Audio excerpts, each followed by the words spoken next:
Takže, Cvakalek nám to odsvakal. Mikro, makro, vôbec neviem, prečo sa volá tento účet tak. Ale chcel by som vás prevádzať nejakým svetom fotenia, nakoľko sa pohybujem v tom 20 rokov. Tak by som vám chcel niečo povedať o tomto kanále alebo v tomto podcaste. Sa stretnete s takou nekompromisnou pravdou, ale fakt, že nekompromisnou, s takými zdravými názormi, s, dajme tomu, exkluzívnym pohľadom do backstageu. Tento podcast vám prinesie aj informácie, ktoré bežný človek vôbec nezíska. Nemá ani šajnu o tom, ako to prebieha v nejakom workshope, na nejakom happeningu alebo niečom takom. Alebo v nejakých backstageoch.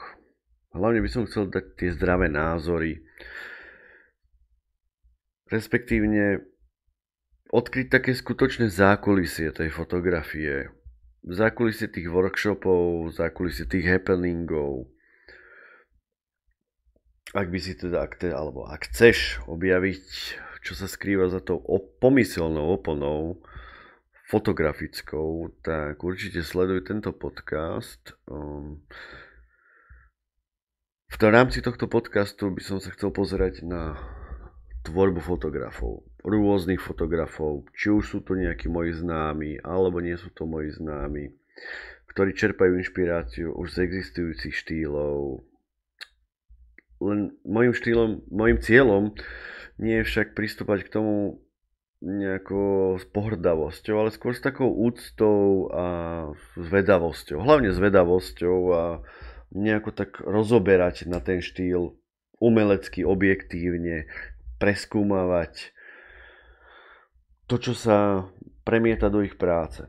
Či už tá inšpirácia, alebo celkovo ten vek, celkovo doba. Chcel by som rozoberať samozrejme fotografov ako takých. Na štýl Cvakálek, umelecký fotograf, nejaký krajinkár, nejaký svadobný fotograf.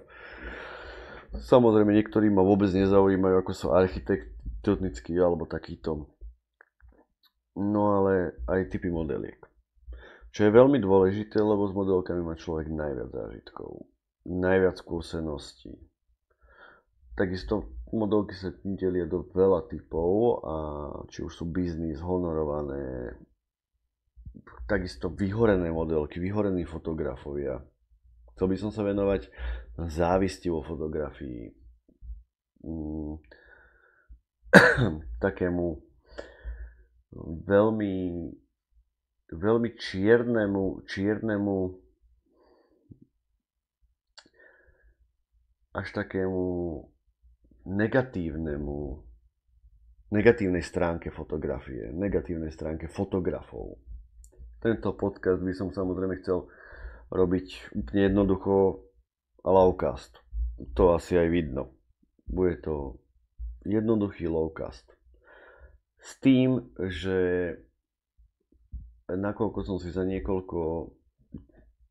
pár desaťročí, lebo pár sú aj dva, vybudoval nejaké portfólio a vybudoval som si hlavne nejaké kontakty medzi fotografmi, modelkami. Dozvedel som sa veľmi veľa zaujímavých informácií, tak by som ich chcel zdieľať s vami. Myslím si, že týmto podcastom naseriem veľa ľudí. Veľmi veľa ľudí naseriem aj z mojho blízkeho okolia. Ale asi to tak malo byť, lebo nič na Československu také nie je. Tak som sa rozhodol trošku rýpať do československej fotografie. Tak asi toľko. Skúsime si pustiť Cvakálka nakoniec a uvidíme, čo nám Cvakálek povie.